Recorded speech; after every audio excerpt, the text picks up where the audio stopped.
It's a vibe. It It's a is. vibe, Barry. I Totally. like I like the new surroundings. Welcome everybody. Welcome. It is horse racing happy hour, folks. It's SoCal Saturday. You might notice that I am not Louis Rabot. In No way. Are fact, you serious? yeah, it's not the same person. Not the same person at all. Jeez. Where is Louis? You might be asking. Uh, I'm sorry, children, but that's no longer our concern. Um, I don't get it twisted. He's fine. He's not dead. I promise that. But he is covering the Kentucky Oaks and Kentucky Derby this weekend. So he's on track at Churchill Downs. He asked me to fill in. Who am I? My name is Chase Sessoms, the Wolf of Oaklawn, host of the Notorious OTB, with this handsome gentleman sitting next to me, Mr. Barry Spears. Barry, what's going on, buddy? Man, that's a hell of an intro. I need that every time from you. But yeah, thank you. Doing good today. Already got a nice winner under my belt at the Oaks, and I'm set for success. So I think this Santa Anita card will kill it. Yeah, well, let's go ahead. We know it's Oaks Day, so let's dive in. We're talking the Santa Anita Saturday card for this Saturday, the 3rd of May, year of our Lord 2025. It's a 10 race card, post time 4 o'clock Eastern, 3 o'clock Central, 1 o'clock specific time. Look at me using the right names for the time zones because I'm on someone else's show. Race 1, Barry, 6 furlongs, $50,000 optional claimer on the turf. I didn't think that there was an exceeding amount of speed in this race early, and it makes the chalk look like an appealing option as a horse to get around in this first race. What did you think? It was kind of a tricky race because the favorites do look pretty good here. Beyond that, it's hard to see what the race shape is going to be like. But I ended up on the 4 Gazone. That race, that one race back in March 16th, to be exact, kind of stands out over this field. And there's not really a whole lot of quote unquote winning types in this race. So I thought Gazon was a good play. News at 10 will probably be closing. Is probably the second best horse in this race. I know he's had a lot of cracks at this distance in class, but he does show up. And then I used the 6 Traveling Show for 3rd. We almost went exactly the same. We saw eye to eye here with Gazone. I mean, facing winners for the first time after scoring off the layoff, back in March to break the main. I think this is the controlling speed in this race. It's a little bit muddy, but I'm going to take a stand and say this is it. And second, I'm also using 5 News at 10. It seems beatable, but probably not beatable off the board in this race. This is the issue: is just the horse just doesn't win. Runs really strong figures, just doesn't win. The 7 Targaris at 10-1 is my 3rd pick here. This strikes me as a horse that might flash a little bit of early speed, but ultimately takes up the stalking trip behind Gazone.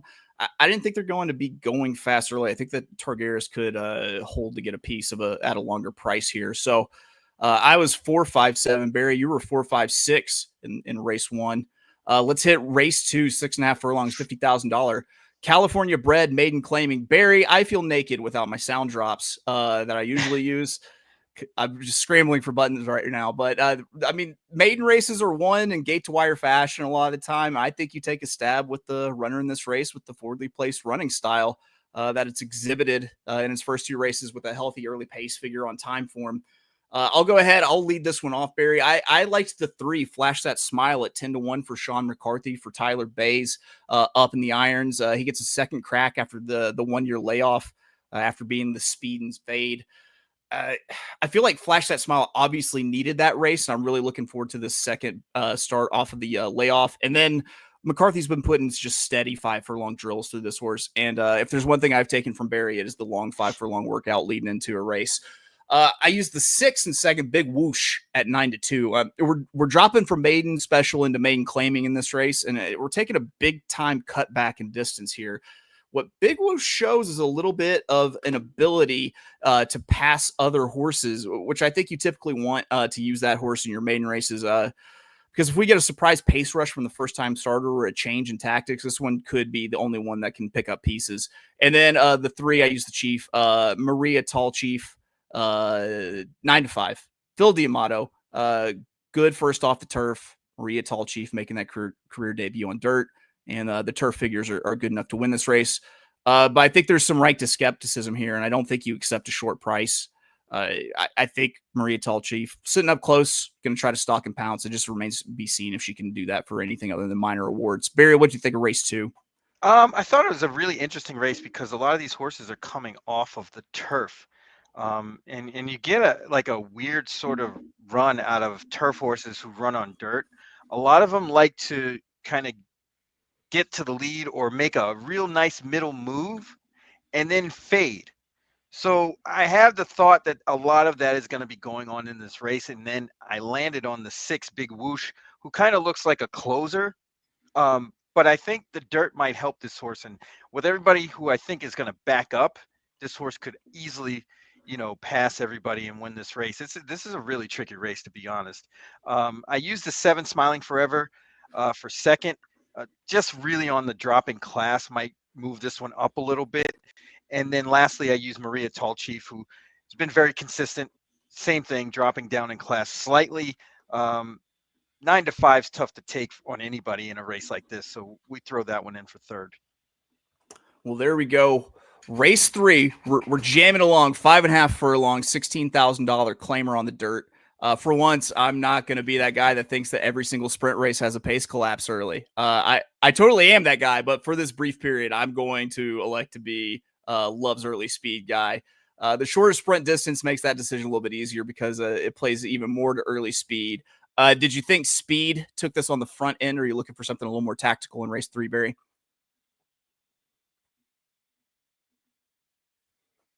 You're muted, brother. That's good because I really was fumbling on what I was saying. But I did have the notion that speed might be very effective in this race. There's really not much of it.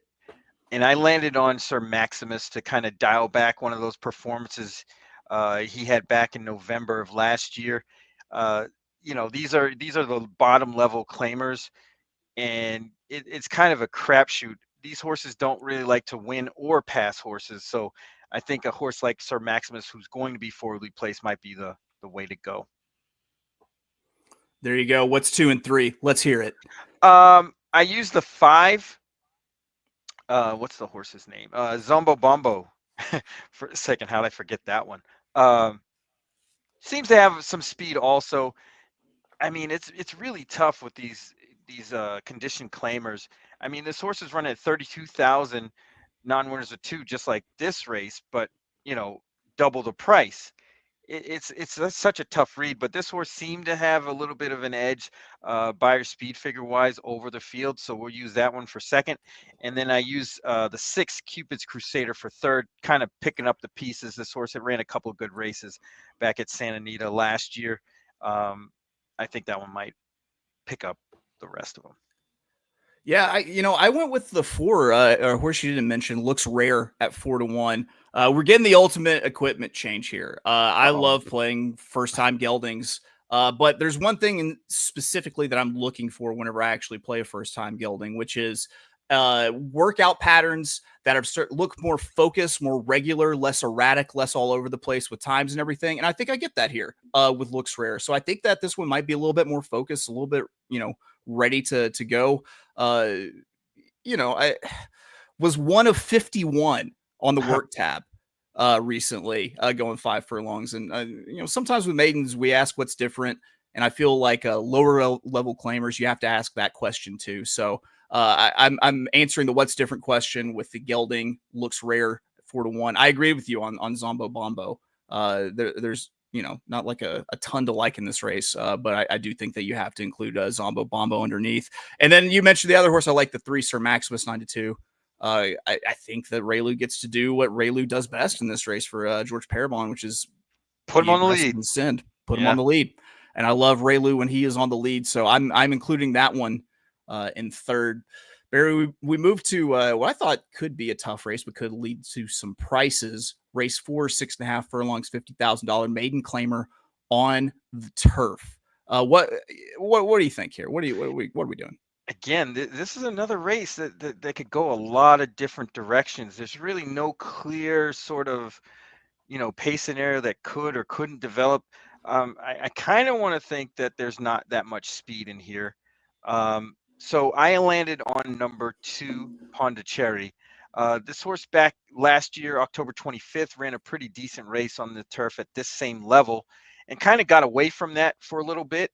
And now the horse springs into action again. You see the speed flashed on March 28th on the turf at this same, or actually half a furlong shorter than this. But the placement and this horse finally getting to the lead once again seems to be the tip off. So we're going to use Pondicherry on top. Now, the one Infinity Dream is really interesting. I was really close to putting this horse on top just because of the fact that this horse was kind of unprepared at the start, got bumped around a little bit, and made a nice move to finish up third.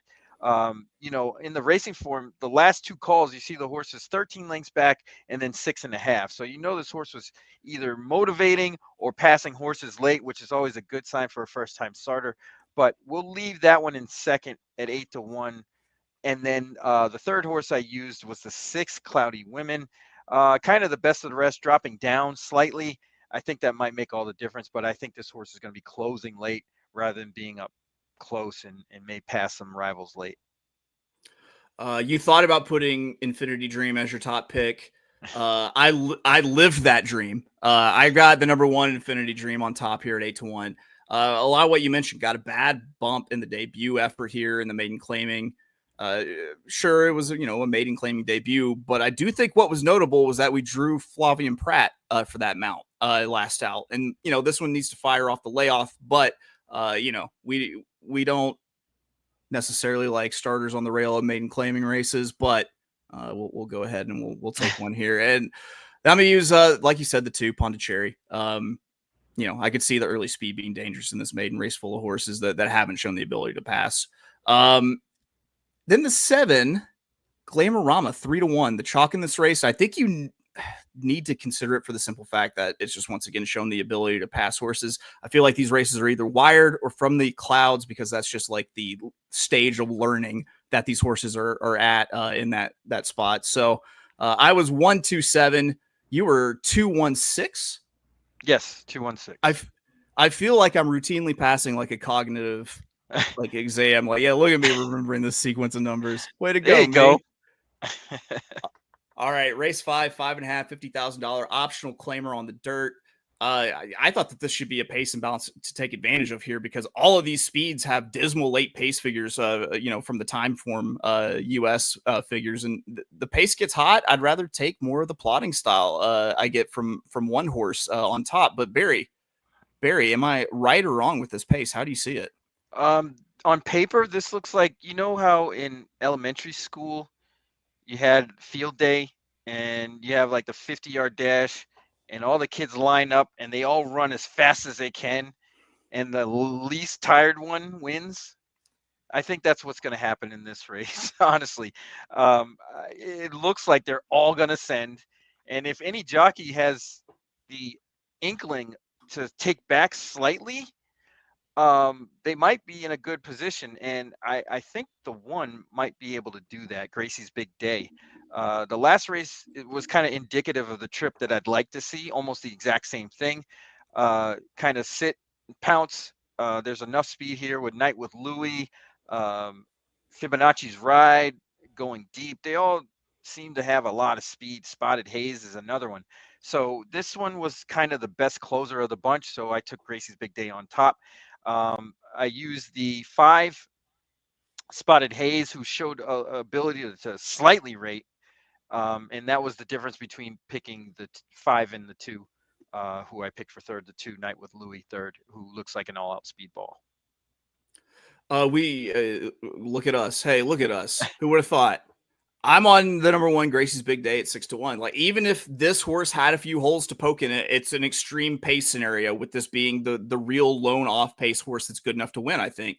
And there's plenty to run into for Orontes here. We're dropping from open company into state bred, and I think the competition fits. Second, I did use the 3 Fibonacci's Ride. My reasoning here was simple. If Gracie's Big Day doesn't win coming from off the pace, it means that someone wired this field. And I think Fibonacci's Ride is that horse. Then I used the 7, throwing one downfield, as it were, Barry. Renata, 30-1. I think this is another horse that could just maybe take advantage of that pace at a massive price. So I'm going to pepper Renatus in for Antonio Garcia. Past other horses in that maiden breaker getting back on dirt. So I could see this one maybe just blowing up the tote here in the fifth. But I'm at least going to use it underneath in third. Barry, we are on to race 6. It's the feature. 10 furlongs, $200,000. The Charlie Whittingham Stakes, Grade 2 on the turf. Santa Anita's moment to shine on Derby Day. This could be a boring result in the Charlie Whittingham, I thought. But I think you try your luck outside using the first choice, unless it's like keyed on top or singled in horizontals. So I'm going to try to get around the favorite. Was it Aditlon, the 7? Yes. Yeah. That's a good pronunciation. Yeah, I was really worried about that one going into this, to be honest. Barry, what are you going to lean into Aditlon, or are you going to try to go around? I'm going to try to beat that horse. I mean, honestly, I couldn't get too creative in this race because of the fact that the top 2 choices, the 7 Atalon and the 3 City Exile, seem to have the goods as far as going this distance. And I think that might go a long way, that they have sort of an affinity for it. City Exile won a race similar to this July 26th last year at Del Mar, and is stretching out. And I think that's what this horse wants to do. So I use City Exile on top over Atitlan. And then I threw in the 2 Dicey Mochara, who's a tough horse. He seems to want to go long a little bit and can round out this this trifecta, but I don't think Dicey Mochara can actually win this race, just as a side note. We need to get our groove back, Bay, because we keep having like pretty much the same top 2, and then we differ on the third. Because I'm City of Exile here. I like there's a little bit of a smoother energy distribution. Something I'll look into with like pace figures and stuff is that smooth kind of even distribution instead of being top heavy or towards the back. So there's a little bit of a plotter here. And I think there are a lot of horses that kind of want to be forwardly placed here. I do think that it's a horse with a closing kick like City of Exile. Aditlon, 3-2. There's no way that horse isn't around at the end, I guess is what I'll say. Barrios should be flying late. And then the 6, Balladeer at 12-1. Balladeer would be the one that goes and gets aggressive and wires this field if it's possible. But this strikes me as that horse that is the early speed that like might be just the consummate hanger. Where it just has enough speed to just hang on for second or third. So that's why I'm using Balladeer underneath. In the Charlie Whittingham, I was 3-7-6. Barry, what were you again? 3-7-2. That's just, we're shouting out area codes, folks. That's it. We're just throwing out random ludicrous lyrics for you on Louis' show. It happens. It be like that sometimes. Race 7, 5.5 furlong, $60,000. Another cow bred maiden special weight. I'm going to throw one Downish Field with a first-time starter in the spot at a fair price. Ooh. I say Downish Field. This is like a 5-yard out route, to be honest. I got the 3. Subic boy, 6-1. Jeff Mullins, he's hitting at 31% with a smallish sample size with his firsters. This and one's big by muscles. state. He has huge muscles, this guy. Jeff Mullins? Yeah. He's diesel. Very, very, very, very diesel. He's like, I typically describe him as buffed out SpongeBob. You know, when he rips SpongeBob his shirt shaped? off? Yeah, No, he's not SpongeBob shaped. He's Diesel, but you know how SpongeBob rips off his shirt? That's him. He's Jack. Okay, yeah.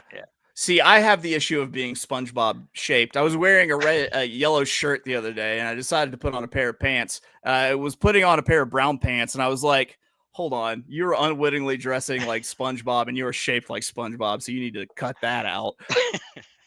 So I like Subic Boy here. It's by Stay Thirsty, whose offspring do pretty well in dirt sprints, and the Dame Subic Bay was a winner on debut. So we got a little bit of pedigree there, a little precociousness, and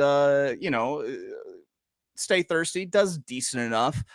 Plus, this is just a field of consummate losers, and sometimes you have to go with the entity that you don't know for a fact sucks, and we don't know for a fact that Subic Boy sucks. So I'm using that, and then in second, I'm using Day at the Track, 8-1. Last out speed figure tops anything this field has ever put up. Flash some early speed, last out. I think that's going to make Day at the Track dangerous. And then Third, number 8, Go Go Prancer 7-2. I once again like seeing focus workouts after being gelded, which answers that question for me of what's different today, which is so important in maiden. So, Barry, what did you think of this Cal bred maiden special weight? Yeah, it's a real interesting race from the standpoint as you got a little mix of the first time starters and these horses that are kind of stepping back up into the maiden ranks, and it's a real tricky one. But I ended up throwing one slightly downfield here with the 7 Day at the Track. I think that last race on January 18th was better than expected, which constitutes this horse getting back into the maiden special weight ranks. Something must have went amiss along with that, because this horse has been laid off for a little bit until May 3rd, but gets the go-to rider who's at 26% with this barn. A steady stream of 5 and 6 furlong works really stand out to me. Hopefully this horse is fit, because he's going to be forwardly placed and should be able to finish this off if he has any kind of bottom. I use the 5 for second just because of the consistency with this horse. I don't really think this horse wants to win. I think he had every right to win that last race and didn't. Stepping up in class, getting blinkers on, he might improve a little bit, but I don't think enough to win this race. So I used him for second. And then the 8, Go Go Prancer, seems like the best of the rest, getting back to the dirt with the apprentice and the gelding. So the makeover package for the 8 might put him in the money here. All right, let's keep jamming along. We jam into race 8, which leads off the closing pick 3, 9 furlongs, $50,000 optional claimer on the turf. This feels like it might get a little testy on the front end with the few horses that want to flash some early speed in the turf route here. I'm looking at closing kick here, and I think I got it with the price. I went with lottery pick number 2. Once again, my boy Ray Lou.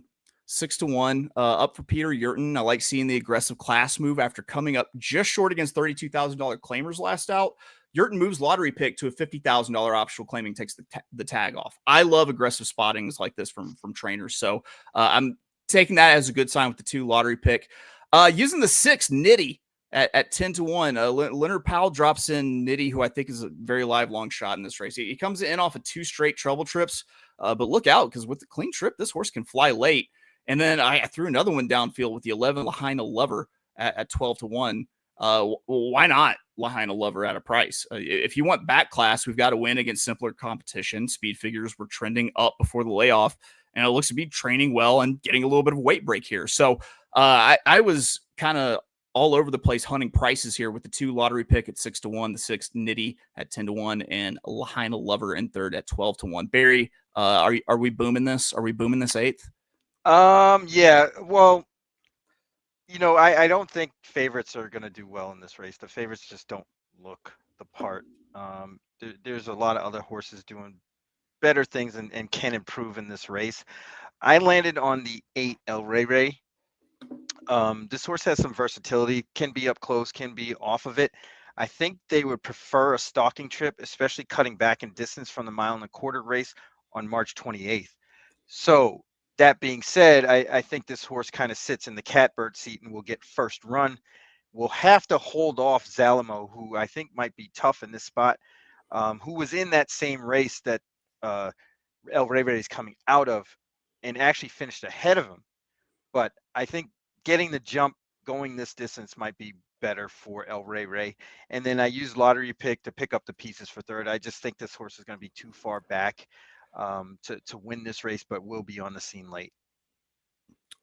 All right, we got another maiden race, race 9, penultimate leg, 8 furlongs, $20,000 maiden claiming. Let's see here, because sometimes you just have to lean into your trainer angles with some of these maiden races here.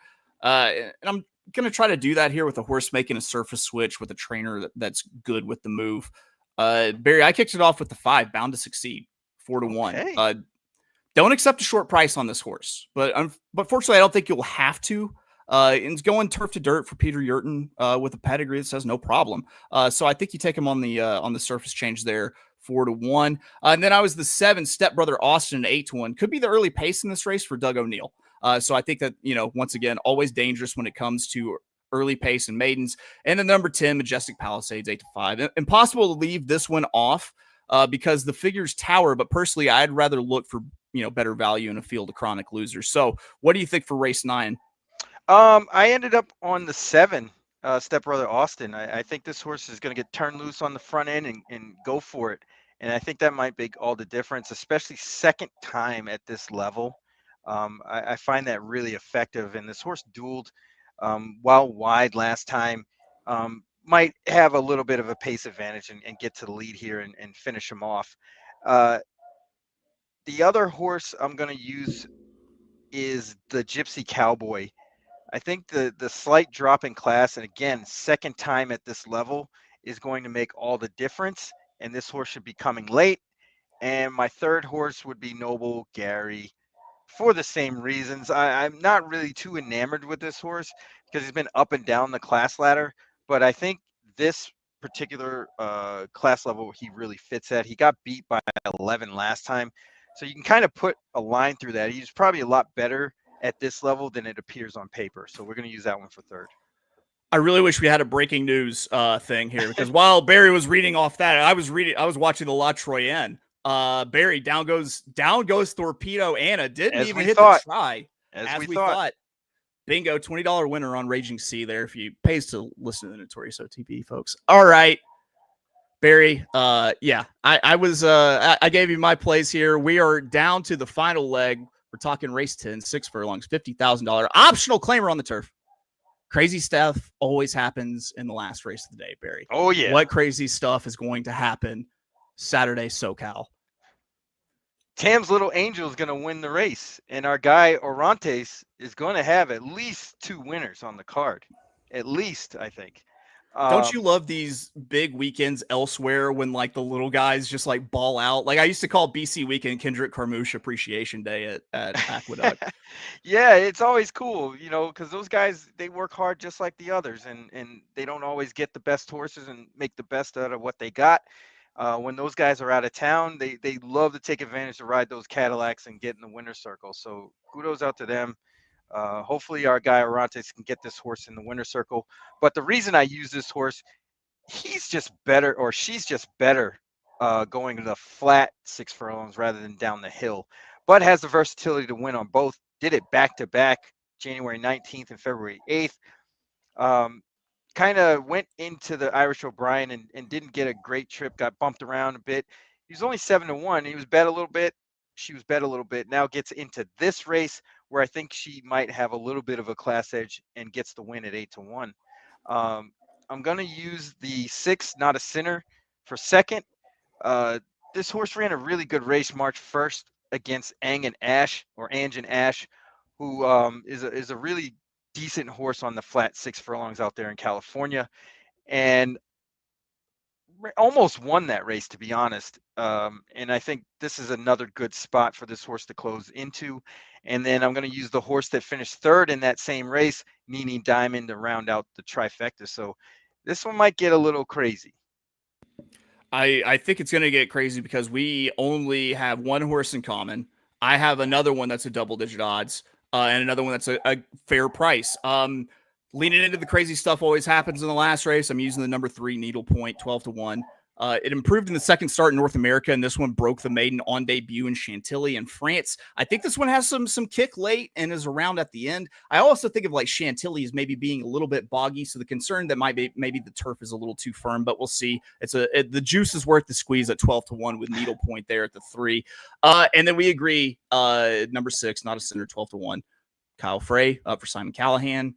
More of a mid-pack horse, I think, can take advantage of the speed and the 2 back figures fast enough to win this. And if this is an AB pattern horse that like we might be settling into here, that we're sitting on an A performance at a big price with Not a Sinner. And then I finished it up with the 8, Andiamo Ragazza at 5-1. I just missed versus similar company in the last start. Also going to be flying late for Peter Miller. So that's it. We've gone through all 10 races of SoCal Saturday. I know with the substitute, a lot of you didn't expect to do any work, that we would just turn on the TV to Maury and you guys could just chill out for the entire period. No, we came here, we gave you hard hitting analysis. Barry, how do you feel about SoCal Saturday? I love it. Santa Anita has really done a good job putting these cards together. I know, at the beginning of this card, it's a little small fields and everything, but later in the card, it's pretty decent. And I think this late pick 5 will pay pretty good. Yeah, I would kind of agree, because I think we ended up on a bunch of very varied big prices here. I think there were a lot of directions to go in some of these races, and somewhere the pace supports a great pick, but you just know it's going to be the horse that wires everybody that holds on. So I think it could get interesting. Yeah, even in the beginning, there's a few races that are kind of up for grabs, and it wouldn't surprise me if a big price wins one of those. So I think it's a decent card, honestly. Yep. Well, we are out of here. By the way, remember, check out our show, The Notorious OTB. Be a dirty little pig boy with us. So check us out. We're on Spotify, wherever you get your podcasts, and also we're on YouTube. So check us out there. Hey, big shout out to Louis Rabot, who Yes. I'm always shocked when I'm invited back places, but when someone invites me back and gives me the keys, I'm weirded out. So thank you, Louis, for trusting me with your show, and thank you to the audience for not being mean to me, I guess. Yeah, we got a nice crowd. Barry, you got any parting words for Derby weekend? Make that money. Let's go. Make that play for that money, boys. All right, that's going to do it for the Horse Racing Happy Hour SoCal Saturday. I'm not sure when Louis will catch you again. I don't really keep up with the schedule, but he'll catch you sometime. We'll see you later. Bye-bye.